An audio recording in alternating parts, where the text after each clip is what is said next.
जब आप सारे सेगमेंट्स को रिलेट करो, देखोगे कि मेरे प्रोडक्ट या सर्विसेज से कौन सा सेगमेंट ऐसा है जिसमें मैं अगर फोकस करूँ उसमें मेरे को मैक्सिमम प्रॉफिट हो। That is called targeting a segment. ये बहुत इंपॉर्टेंट स्टेप है, क्योंकि अगर आप ये नहीं कर पाए तो जो पहले के 2 स्टेप है वो फेल हो जाएंगे। ठीक है, चाहे आप कुछ भी टारगेट करो, सेगमेंटेशन कुछ भी करो, अगर आप पोजीशन नहीं कर पाए, किसी के दिमाग में अपनी इमेज सेट नहीं कर पाए प्रोडक्ट की, तो आप क्या करोगे? Guys, welcome to my YouTube channel once again. आज का टॉपिक है मार्केट सेगमेंटेशन।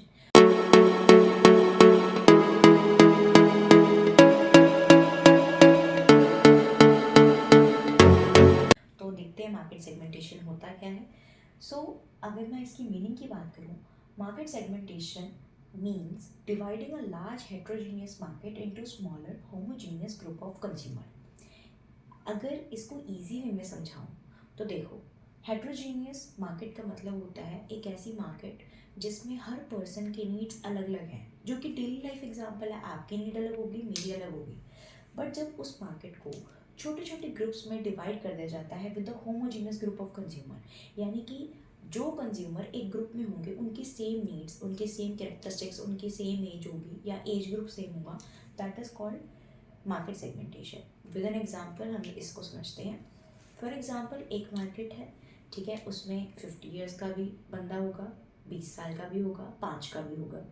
सिमिलरली मेल भी होगा, फीमेल भी, चाइल्ड भी। सिमिलरली किसी के लिए लग्जूरियस आइटम खरीदना उसके लिए उसका मोटिव होगा, किसी के लिए नेसेसिटी। तो हर टाइप का बंदा मार्केट में होता है। पर एक मार्केटर सोचता है कि मैं एक प्रोडक्ट को उस तरीके से बेचूं जो कि स्पेसिफिक ग्रुप को टारगेट कर रहा हूँ मैं, है ना। तो फॉर एग्जांपल हॉर्लिक्स है, बॉर्नविटा है, तो ये स्पेसिफिक हॉर्लिक्स जो मेनली है किसको टारगेट करता है? चिल्ड्रन को, स्पेसिफिक एज ग्रुप को। ठीक है, और भी बहुत सारे ऐसे प्रोडक्ट्स हैं, जैसे ये डाइट कोक हो गई या कुछ भी हो गई, वो यंगस्टर्स के लिए हो गई, ये मॉन्स्टर हो गई, या बहुत सारी चीज़ें होती हैं। ठीक है, तो एग्जाम्पल से आई होप आपको ये चीज़ समझ में आई होगी कि सेगमेंटेशन का मतलब क्या होता है। जब हम मार्केट को तोड़ करके छोटे ग्रुप्स में बनाते हैं स्पेसिफिक नीड्स के साथ, यानी कि एक ग्रुप में जितने भी कंज्यूमर्स हैं उनकी नीड्स सेम है, उनकी करेक्टरिस्टिक्स सेम है, that is called market segmentation. ठीक है, next is level of market segmentation. Level का मतलब होता है कितनी नैरो या कितनी ब्रॉड वेज में एक मार्केटर ने सेगमेंट किया एक मार्केट को, यानी कि तोड़ा है मार्केट को। First is mass marketing, undifferentiated marketing. इसमें क्या होता है, ये एक ऐसी सेगमेंटेशन स्ट्रैटेजी है जिसमें एक मार्केटर पूरी मार्केट को कवर करता है, यानी कि वो अपने प्रोडक्ट हर टाइप के कंज्यूमर को बेचता है। इसमें कोई सेगमेंटेशन नहीं होती। ठीक है, इसमें कॉस्ट बहुत कम आती है, which is one of the most important advantage. Cost कम आती है क्योंकि हर एक बंदे के लिए अलग अलग डिज़ाइन नहीं करना पड़ रहा। सिमिलरली इसमें वाइड कवरेज है, हर टाइप का बंदा कवर हो रहा है। फॉर एग्जाम्पल शुगर हो गया, सॉल्ट, ठीक है, बेसिक फूड जो भी नेसेसिटीज़, ये वेजिटेबल एंड ऑल, ये सब चीज़ें किस में आएगी? मास मार्केटिंग, जिसके लिए कोई पर्टिकुलर एज ग्रुप या लिमिट या जेंडर, इन सब चीज़ों पे कोई भी सेगमेंटेशन डिपेंडेंट नहीं होती। नेक्स्ट इज सेगमेंट मार्केटिंग, जिसको हम बोलते हैं डिफरेंशिएटेड मार्केटिंग। इसमें क्या होता है, डिफरेंट डिफरेंट सेगमेंटेशन बनाए जाते हैं और उन्हीं के अकॉर्डिंग, उनकी नीड्स के अकॉर्डिंग उन्हें प्रोडक्ट्स बेचे जाते हैं। फॉर एग्जाम्पल अगर मैं बात करूँ, जैसे कि लग्जूरियस ब्रांड जो है या लग्जूरियस कार है, वो टारगेट जो बेसिकली जो कंपनीज हैं, ठीक है, वो टारगेट करती हैं हाई प्रोफाइल पर्सन को या हाई इनकम पर्सन को। सिमिलरली जो नेसेसिटी बेस्ड है या मीडियम कस्टमर्स होते हैं, मीडियम इनकम ग्रुप होता है, ठीक है, वो क्या प्रेफर करते हैं? स्मॉल या मीडियम रेंज कार्स। तो उनका मेन टारगेट क्या होता है कि उन लोगों को चूज़ करना जो जिनकी रेंज कार की कम है, वो उन किन लोगों को चूज़ करते हैं जिनकी इनकम कम होती है। Different segments with different needs, समझ में आया। Next is niche marketing. Niche marketing क्या होता है, जिसमें आप बेसिकली बहुत small segmentation, very deep down जाकर आप सेगमेंटेशन करते हो और स्पेसिफिक नीड्स के अकॉर्डिंग। जैसे कि लग्जूरियस वॉचेस हो गई, वो कुछ लोगों की स्पेसिफिक नीड्स होती हैं, ठीक है। और अगर मैं बात करूँ ऑर्गेनिक बेबी फूड हो गया, तो ये नीड्स कम होती हैं। इसमें मेन एडवांटेज ये है कि ब्रांड लॉयल्टी होती है, लोग आपसे जुड़े रहते हैं, कंपटीशन इसमें थोड़ा कम होता है। लेकिन हाँ, अगर ये फेल हो गया तो मे बी आपको लॉसेस हो सकते हैं। Next is local marketing. Local marketing क्या होती है, जब आप सेगमेंटेशन करते हो on the basis of to cover the needs of local person, local area, ठीक है, जो लोकल एरिया में जो कंज्यूमर रहते हैं उनकी नीड्स को कवर करने के लिए जब आप ये सेगमेंटेशन करते हैं, that is called local marketing, या जिसको हम स्ट्रैटेजी भी बोलते हैं, लोकल मार्केटिंग स्ट्रैटेजी। बेसिकली इसमें क्या होता है, फॉर एग्जांपल अगर मैं आपको समझाऊं कि फूड मेन्यू है वो नॉर्थ का अलग होगा, नॉर्थ रेस्टोरेंट्स का, और अगर मैं बात करूं साउथ का तो उनका अलग होगा, राइट। इसमें ये है कि लोकल जो कस्टमर होता है उसकी नीड्स कवर होती हैं, एक स्पेशलाइजेशन आती है, एक अच्छा रिलेशनशिप बनता है, ये चीज़ है। लेकिन इसमें सिमिलरली वाइड रीच नहीं होती, थोड़ी कम रहती है क्योंकि इसमें सेगमेंट्स बनते हैं। Next is 1-to-1 individual marketing या कस्टमाइज मार्केटिंग। इसमें क्या होता है, स्पेसिफिक सेगमेंटेशन, यानी कि 1-to-1 पर्सन के लिए अलग अलग सेगमेंटेशन, अलग अलग टेक्निक्स यूज़ की जाती हैं। फॉर एग्जांपल जब आप कस्टमाइज क्लोथिंग कर रहे हो, ठीक है, आपने अपना नेम लिखवाया या आपने कुछ भी लिखवाया, या जो मग्स आते थे, अभी भी वो ट्रेंड पता नहीं चलता है या नहीं चलता है, आई डोंट नो, ठीक है, उस पर हम नेम या फोटोज़ लगवाते, दैट इज़ कस्टमाइज। जब आपको सर्विसेज कस्टमाइज मिलती हैं, यानी कि कंपनीज आपके लिए कस्टमाइज चीज़ें बना कर देती है, that is called customize segmentation strategy, या इंडिविजुअल या 1-to-1। इसमें क्या होता है, स्ट्रैटेजीज हर बंदे के लिए अलग होती हैं, अलग बंदे के लिए अलग सेगमेंटेशन होता है, इसमें थोड़ी कॉस्ट ज़्यादा जाती है, बट हाँ वाइड रीच इसमें भी नहीं होती। Next comes pattern of market segmentation. Pattern का मतलब होता है कि किस तरीके से मार्केट सेगमेंटेशन किया जाता है।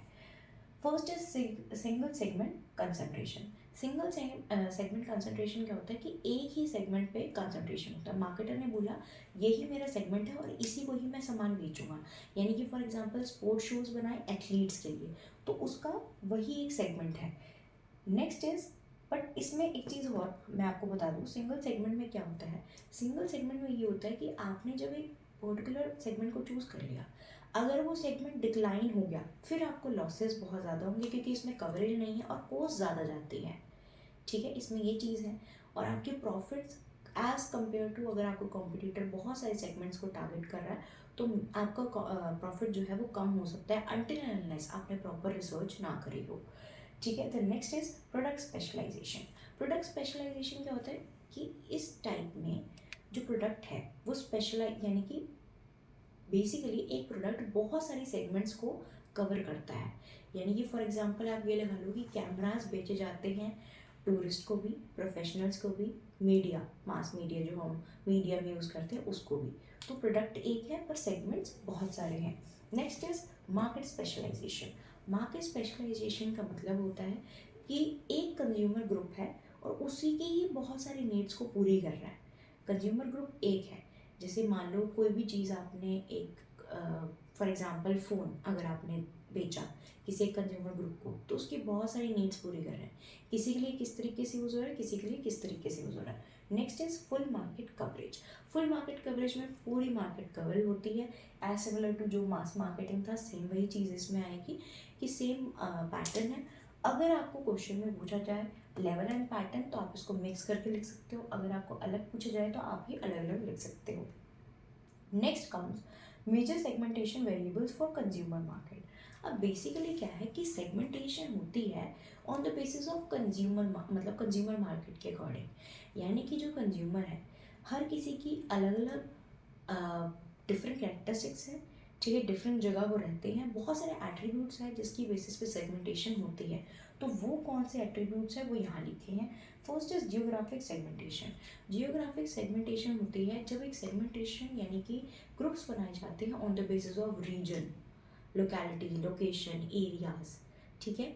जैसे कि मान लो कि मैं सेगमेंटेशन कर रही हूँ और मेरे को जियोग्राफिक सेगमेंटेशन करनी है, मतलब बेसिकली मैं जियोग्राफीज को देख रही हूँ, राइट, तो मेरे दिमाग में ये चीज़ आएगा कि मेरे वुलन ब्लैंकेट्स, मान लो फॉर एग्जांपल मेरी एक हैंडलूम टेक्सटाइल है, सॉरी फर्म है, ठीक है, तो मैं अब वुलन का जो काम है वो ज़्यादा हिमाचल में करूँगी, ठीक है, और जो नॉर्मल कॉटन बेडशीट्स हैं उनका काम मैं ज़्यादा ऐसे हॉट एंड ड्राई एरियाज़ में करूँगी। मेरा बेसिक क्या मोटिव होगा कि मेरे को अपने प्रॉफिट बढ़ाने हैं, तो मैं अगर अपनी फर्म 1 से 2 जगह पे, 3 जगह पे, 4 जगह पे खोल रही हूँ, तो मैं अपनी जो इन्वेंट्री है वो उसी तरीके से रखूँगी कि यहाँ इस लोकेशन पे मेरी ये वाली टारगेट ग्रुप है, इस लोकेशन पे ये वाला सेगमेंट को मैं टारगेट कर रही हूँ, ऐसे। Next is demographic segmentation. Demographic segmentation का मतलब होता है जब हम सेगमेंटेशन करते हैं on the basis of age, income, education, ठीक है। फॉर एग्जांपल मैं उस टारगेट को उस सेगमेंट को टारगेट करूँगी, जैसे हॉर्लिक्स का मैंने आपको बताया है ना, तो मैं उस सेगमेंट को टारगेट करूँगी जिसकी एज ग्रुप उसके अकॉर्डिंग होगी जो मेरा प्रोडक्ट है, लाइक 5 to 10 ईयर्स और what ever the age group is, ठीक है।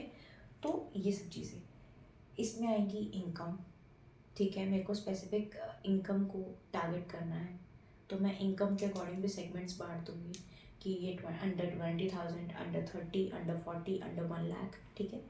ऐसे ही साइकोग्राफिक होता है सेगमेंटेशन, ये होता है जिसमें आप बेसिकली डिवाइड करते हो ऑन द बेसिस ऑफ, जिसमें आपके बिलीव्स, आपके मोटिव, आपकी परसेप्शन, ठीक है। जब आप इन बेसिस पे डिवाइड करते हो that is called psychographic segmentation, ठीक है। जैसे डिफरेंट बिलीफ के लोग हैं तो उनका एटीट्यूड अलग होगा, ठीक है, वो अलग सोचते होंगे, उनके परसेप्शन अलग होंगे, तो वो सब चीज़ होंगी।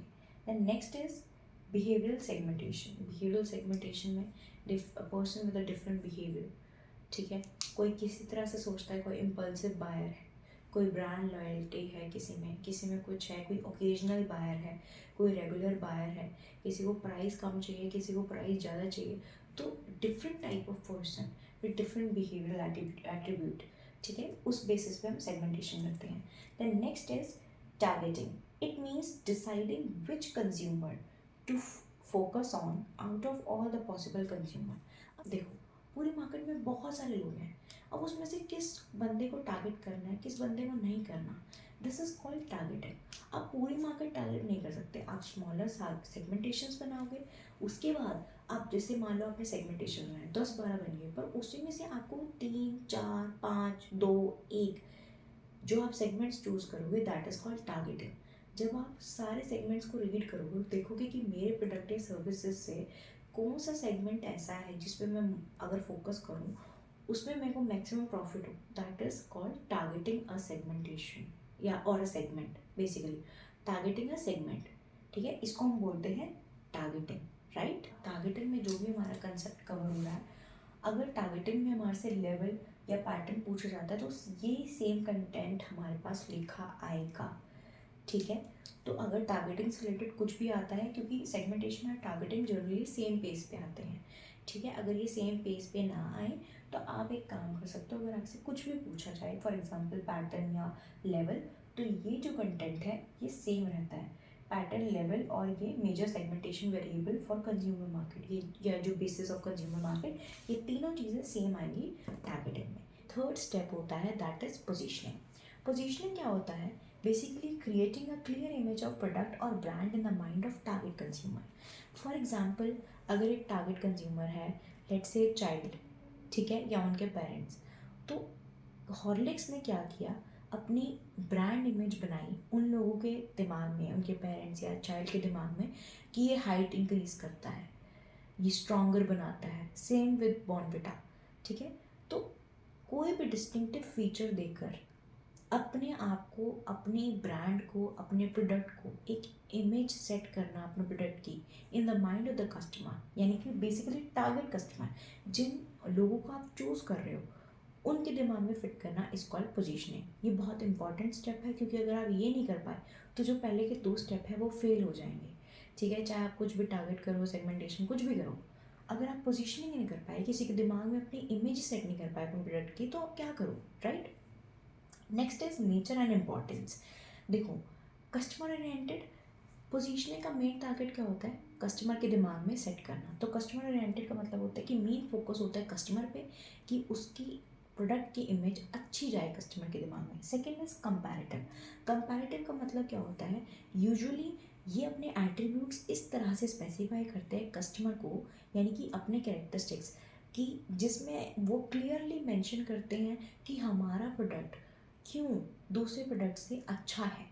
तो कंपैरेटिव यानी कि वो कंपेयर करते हैं और बताते हैं, जैसे कोक करता है या मैगी, ठीक है, या डिटर्जेंट्स, ये सारी जितनी एडवर्टीजमेंट देखते हैं, है ना, तो हम उसमें हमेशा लिखा आता है कि बाकी डिटर्जेंट से हमारा डिटर्जेंट अच्छा है। कभी भी आप किसी भी ऐड में नोट करना, किसी भी डिटर्जेंट का नेम नहीं लिखा होता, बट ये लिखा होता है all other available in market, या इसी तरह से कुछ लिखा होता है, ठीक है। Next is perception based. Positioning perception based होती है, प्रॉपरली परसेप्शन बेस्ड ही होगी। यानी कि अगर आपको कोई चीज़ पसंद आई, आपका परसेप्शन अच्छा बनेगा, आप परसीव कर रहे हो कि ये ब्रांड अच्छी है, तो आप उसे खरीदोगे। मुझे वो चीज़ पसंद नहीं आई, मेरा परसेप्शन उस चीज़ को लेके गलत बनेगा कि मेरे को ये चीज़ नहीं खरीदनी, ठीक है, तो मैं उस चीज़ को नहीं खरीदूंगी। Next is long term strategy. Long term strategy का मतलब यहाँ पे ये होता है कि पोजीशनिंग एक लॉन्ग टर्म स्ट्रैटेजी इसीलिए मानी जाएगी क्योंकि वो एक छाप छोड़ती है आपके दिमाग में। अगर आपको लगेगा कोई प्रोडक्ट अच्छा है तो भी आपको याद रहेगा, अगर आपको लगेगा कि नहीं अच्छा तो भी आपको याद रहेगा, ठीक है। लॉन्ग टर्म इम्पैक्ट रहेगा, अच्छा हो या बुरा। तो लॉन्ग टर्म स्ट्रैटेजी क्या है, ये एक इम्पैक्ट बहुत टाइम तक, बहुत लंबे टाइम तक आपके मन में एक इम्पैक्ट रहता है। जैसे कि अगर आपको मैगी पसंद आई तो आप बोलोगे कि हाँ अच्छी है, आप बार बार खरीदोगे, आप अपने फ्रेंड्स को भी बताओगे कि खरीद यार ये अच्छी है। मतलब यूजुअली तो चलो सबने खा रखी है, बट वैसे एक एग्जांपल। बट अगर आपने XYZ कोई और नूडल्स खाए और आपको पसंद नहीं आए, तो आपका परसेप्शन नेगेटिव हो गया। पहली बात तो आप खुद नहीं खरीदोगे, दूसरी बात आप अपने दोस्त को भी कहोगे नहीं यार मैंने खाई थी, मुझे मज़ा नहीं आया, मुझे अच्छी नहीं लगी, तो चल एक काम करते हैं मैगी खरीद लेते हैं, ठीक है, ये चीज़। Then next is focused. Focus का मतलब क्या होता है, जो पोजीशनिंग है वो बेसिकली फोकस की जाती है टारगेट सेगमेंट पे ही। ये पोजीशनिंग, जो मार्केटर्स होते हैं ये नहीं चाहते कि हम अपने प्रोडक्ट की वैल्यू या मतलब जो अपने इमेज है वो किसी और के ऐसे बंदे के माइंड में सेट करें जिसने हमारा प्रोडक्ट खरीदना भी नहीं है। फॉर एग्ज़ाम्पल हॉर्लिक्स है, अगर 90 ईयर्स का कोई पर्सन है तो क्या वो हॉर्लिक्स लेगा? नहीं लेगा। तो वो पोजीशनिंग बना के क्या करेगा उनके दिमाग में, एक जो ब्रांड मार्केटर है वो क्या करेगा बनाकर, क्या वो तो खरीदने नहीं वाला, लेकिन जो चाइल्ड है या जो उनके पेरेंट्स हैं उनके दिमाग में वो सेट करेगा।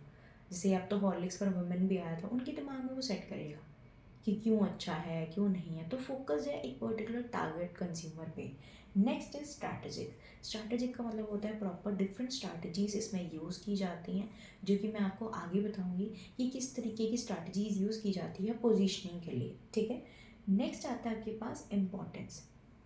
पोजीशनिंग से इम्पॉर्टेंस क्या होगी? First, helps in identify and remember the brand. अगर मुझे एक चीज़ अच्छी लगी तो मैं उसे आइडेंटिफाई करूँगी कि हाँ हाँ यही खाया था, पैक देख के, नाम सुन के, और मेरे को याद रहेगी वो ब्रांड इजीली। फॉर एग्ज़ाम्पल मुझे अच्छी लगी मैगी तो मुझे याद रहा, ठीक है, मुझे याद रहा कि नेस्ले की है मैगी और मैंने मैगी खाई थी, ठीक है। मुझे नेस्ले की कॉफ़ी अच्छी लगी या कुछ भी ऐसा, मुझे कोक अच्छी लगी, तो मेरे दिमाग में वो बैठ गया, मुझे याद है, ठीक है। अगर जितनी अच्छी पोजीशनिंग होगी, जितनी अच्छी इमेज होगी, उतनी जल्दी मेरे को याद रहेगा और मैं जल्दी आइडेंटिफाई करूँगी कि हाँ ये चीज़ थी, ठीक है। Next is create brand differentiation. अब मान लो मुझे मैगी पसंद आई और कोई और नूडल पसंद नहीं आया, तो ये क्लियरली एक डिफ्रेंशिएट करता है कि क्यों मैगी अच्छी है दूसरे से, ठीक है। तो पोजीशनिंग हेल्प करता है दूसरे कॉम्पिटिटिव ब्रांड से डिफ्रेंशिएट करने में। जैसे नूडल्स की अगर मैंने बात करी तो मैंने बोला मुझे मैगी अच्छी लगी, तो मैं डिफ्रेंशिएट कर पाऊंगी कि ये क्यों अच्छी है, मैं बताऊँगी इसका टेस्ट अच्छा है, ये ऐसी है वैसे जो भी है, ठीक है। Next is reduces confusion. Obvious ही बात है, जब आपको क्लियरली पता है कि कौन सी चीज़ अच्छी है कौन सी नहीं अच्छी लगी तो कन्फ्यूजन हट जाएगी, आपको बार बार सोचना नहीं पड़ेगा। आपके दिमाग में अगर एक इमेज सेट है कि अच्छा है तो अच्छा ही है, आप खरीदोगे ही, ठीक है। जब आपको नीड आएगी वही खरीदोगे, आप दूसरा नहीं खरीदोगे, आपको कोई कन्फ्यूजन आएगी ही नहीं, ठीक है। Next, building brand image. Brand की इमेज बना देता है, आपके दिमाग में एक छाप छोड़ जाता है, मैगी, कोक, ठीक है, लिवाइस, देन US पोलो, कोई भी ब्रांड, अच्छी से अच्छी ब्रांड, ठीक है। मे बी मैंने और ब्रांड्स नहीं भी बोली होंगी, बट जितने भी ब्रांड्स मुझे भी याद आई तो मैंने बोला कि हाँ एक ब्रांड इमेज बना दिया कि मैं जाऊँगी तो मैं वही खरीदूँगी। Next, improves loyalty. लॉयल्टी बढ़ जाती है, मार्केटर श्योर हो जाता है कि एक कस्टमर है, उसको अच्छा लगा प्रोडक्ट, उसने खरीदा, दूसरी बार आया, तीसरी बार, अब मार्केटर कह रहा है कि हाँ लॉयल, ब्रांड लॉयल हैं ये, यानी कि इनको पसंद आया है, ये यही खरीदेंगे, ये स्विच नहीं करेंगे अनटिल एंड अनलेस हमारे प्रोडक्ट में कोई प्रॉब्लम है या कोई ऐसा कॉम्पिटिटर आ जाए जो हमारे प्रोडक्ट का तोड़ निकाल जाए, यानी कि जो इसमें थोड़ा बहुत भी कमी पेशी है या ट्रेंडी नहीं है या आउटडेटेड है, कुछ भी है, तो नया कोई ऐसा आ जाए जो सारा कुछ चेंज कर दे, बिल्कुल ट्रेंडी आ जाए, ठीक है। उसके बाद आता है स्टेप्स इन पोजीशनिंग। पोजीशनिंग करते कैसे हैं? First identifying the market. सबसे पहले आप आइडेंटिफाई करते हो मार्केट, ठीक है, जिस जो आपका सेगमेंटेशन का एक स्टेप जिसमें इन्वॉल्व होता है, ठीक है। आप आइडेंटिफाई करते हो मार्केट को कि कौन सी क्या मार्केट है, कितने लोग हैं, किस टाइप के लोग हैं, उनके एट्रीब्यूट्स क्या हैं, क्या सोचते हैं, क्या पहनते हैं, क्या करते हैं, क्या उनकी जॉब है, क्या एजुकेशन लेवल है, ये सब चीज़ें। Second, identify the competitors. अब आप देखोगे कि कॉम्पिटिटर्स मेरे कौन से हैं। जैसे फॉर एग्जांपल मैगी का कॉम्पिटिटर यीपी है, ठीक है, और भी बहुत सारे नूडल्स होंगे, कोक का है हमारे पास, थम्स अप हो गया, स्प्राइट हो गया, लिम्का, बहुत सारे कॉम्पिटिटर्स, ठीक है। आप देखोगे कि मेरे कॉम्पिटिटर्स कौन से हैं। Third, determine the point of differentiation, यानी कि ये DIFF डिफ्रेंशिएशन है, ठीक है। मैं ये देखूंगी कि मैं इनसे क्यों डिफरेंट हूँ, ऐसा मेरे प्रोडक्ट में क्या है जो कि इनके प्रोडक्ट में नहीं है, जो मैं अपना USP बनाकर बेच सकती हूँ, यानी कि मेरी स्पेशलिटी कि इनमें ये नहीं है, मेरे पास ये है, ठीक है।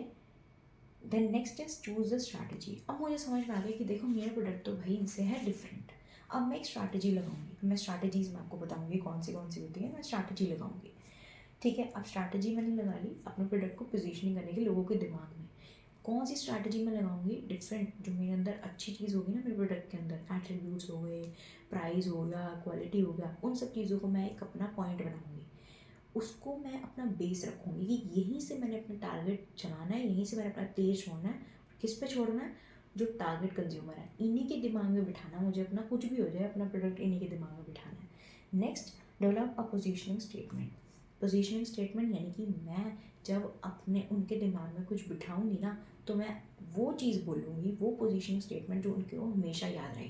जैसे मैगी 2 मिनट में बनती है, ठीक है, just in 2 minutes, act popcorn just in 2 minutes और 5 मिनट्स, जो भी है ये सब चीज़ें। या हम बोलते हैं डिस्प्रिन की भी ऐड आती है तो उसके भी कुछ सेकेंड्स, या इनो की ऐड आती है 6 सेकेंड्स में, 10 सेकेंड्स में। तो ये क्या है, इनकी पोजीशनिंग है, ये याद दिलाती है दिमाग में कि उसकी ऐड में ये था। तो ये पोजीशनिंग स्टेटमेंट है जो वो स्टेटमेंट देते हैं कि क्यों हमारा प्रोडक्ट अच्छा है दूसरे से, ठीक है। गाइस, अब हम पढ़ते हैं strategy, positioning strategy. First is attribute. जब आप अपने प्रोडक्ट को अपनी उनकी फीचर्स बताकर बेचते हो, that is called attribute positioning strategy. For example, आपने प्रोडक्ट में लेट्स से फेस वॉश, आपने बताया इसमें नाइसिनामाइड है और कंटेंट बता दिया, ठीक है। आपने शैम्पू में बताया कि ये हर्बल है, इसमें जड़ी बूटी है, आंवला है, शिकाकाई है, जो भी बताया आपने, ठीक है, that is features. Next is benefits. जब आप किसी चीज़ के बेनिफिट्स बताकर उसे बेचते हो, for example shampoo anti dandruff है एंड फिजीनेस को कम करेगा, हेयर फॉल कम करेगा, दैट इज़ कॉल्ड बेनिफिट्स। जब आप अपने बेनिफिट्स बताकर किसी के दिमाग में अपने प्रोडक्ट के एक इमेज बना लेते हो, that is called benefits positioning strategy. Next is price quality. Price quality में क्या आएगा, जब आप बताते हो जैसे लग्जूरियस कोई भी ब्रांड है एट अफोर्डेबल प्राइस, यानी कि क्वालिटी विद लेस प्राइस, ठीक है। ये सब बताकर जब आप किसी के दिमाग में अच्छी इमेज बनाते हो और वो कहते हैं हाँ इसे खरीदना है क्योंकि प्राइस भी कम है और क्वालिटी भी अच्छी है, that is called price quality positioning strategy. Next is use. Use basically आप यूज़ बताते हो, जैसे एयर फ्रायर हो गया, माइक्रोवेव हो गया, लैपटॉप हो गया, फ़ोन हो गया, किसी के यूज़ बताते हो, इसमें ये फंक्शंस हैं, आप इस तरीके से यूज़ कर सकते हो, ठीक है, that is called use positioning strategy. Next is called users. जब आप यूज़र्स बताते हो कि कौन से यूज़र्स फ्रेंडली हैं, जैसे स्पेसिफिकली फॉर स्टूडेंट्स, कोई भी चीज़, कोई लैपटॉप हो गया या कोई भी डिवाइस हो गया, ठीक है, that is called user positioning strategy. Next is competitors based. Competitors based क्या होता है, जब आप अपने प्रोडक्ट को किसी कंपटीशन से बेसिकली उसको कंपेयर करके जब आप अपने प्रोडक्ट की एक इमेज बनाते हो इन the mind of the target consumer, is called competitors positioning strategy. जैसे फॉर एग्जांपल कोक और फैंटा, कोक ने बताया कि मैं फैंटा से क्यों मेरी ब्रांड अच्छी है। सेम मैगी और yippee आ गया, मैगी ने बताया कि मेरी ब्रांड yippee से अच्छी क्यों है, या yippee ने बताया कि मेरी मतलब जो ब्रांड है वो क्यों मैगी से अच्छी है। That is called competitors positioning strategy. And next and last is image और सिम्बॉलिक। इमेज और सिम्बॉलिक में बेसिकली क्या होता है, जब आप किसी पर्सन के इमोशन से जोड़ कर किसी अपने प्रोडक्ट को बेचते हो, उसकी इमेज बनाते हो किसी पर्सन के दिमाग में, दैट इज़ कॉल्ड सिम्बॉलिक। जैसे कि अगर मैं आपको स्पेसिफिक कोई एडवर्टीजमेंट के बारे में बताऊँ तो डेयरी मिल्क आता है, वो इमोशन से जोड़ता है। दिवाली के टाइम पे तो इमोशन से जोड़ती है। और भी बहुत सारी एड्स हैं, बॉर्नविटा है, उसमें रेस होती है एंड देन वो बोलती है कि ऐसी रेस हारने के लिए तो मैं रोज़ तैयार हूँ, है ना, समथिंग कि अपने बच्चे की उसकी फिटनेस होती है उसमें। तो दैट इज़ इमोशनल और life based, life style based. तो ये जब इन सब बेस को रख कर अपने प्रोडक्ट की इमेज बनाई जाती है, दैट इज़ कॉल्ड इमेज या symbolic positioning strategy. I hope आपको ईजिली समझ में आया होगा, अच्छे से समझ में आया होगा। अगर आपको समझ में आया है, थैंक यू सो मच। आप कोई भी प्रॉब्लम है आप मुझे कमेंट करो। Thanks for watching. Like, share, comment and subscribe my channel. Thank you so much. जय श्री राम।